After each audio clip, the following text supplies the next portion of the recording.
asalaamaaleykum yéen a ngi ak Sala bu seen émission fee mu fii ak feneen mayonnaise sans œuf ndax ma Demba Gaye moo ko laaj te ay ca 100 millilitres de lait la ñu am foofu benn gousse d'ail 200 millilitres d'huile voilà boo xamante ni dañ koy rajouter en 3 fois la ñuy dolli dëwlin bi léegi pour ñi nga xam mënuñu natt 100 millilitres ak 200 millilitres mën nga jël benn kaasu meew par exemple ataaya benn kaasu meew ak ñaari kaasu dëwlin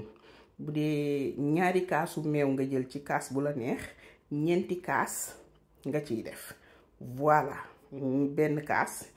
meew ñaari kaasu dëwlin ñaari kaasu meew ñeenti kaasu dëwlin voilà mën ngeen ko def nattee ak kaasu ataaya ma rajouté ci sama touche personnelle def ci fromage à tartiner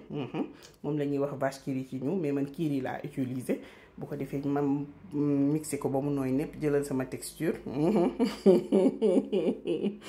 jël leen sama texture mes amours voilà bu ko defee lu ñuy def tout simplement rek mooy daal di koy transvaser ci saladier bu ndaw pour mën a ñëw aromatiser ko parce que ba fii may wax ak yéen laaj kese moo ci amagum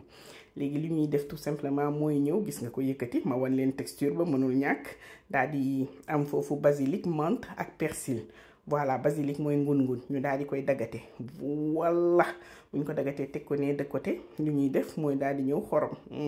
munu cee ñàkk bu ñu xoromee ba pare laal poobar mënta ñàkk ñu ne déete waaye ma daal di ciy laal harissa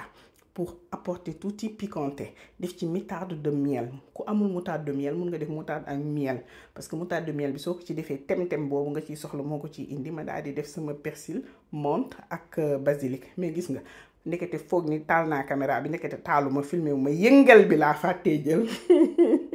mais yëngal moom yomb na gis ngeen ko mi ngi noonu bu ko defee suñu mayonnaise sans œuf pare na onctueux neex ba pare vache qui rit biñ ci dolli piquanté harissa bi persil bi menthe bi bu leen fàtte abonné aimer partager merci d'avoir suivi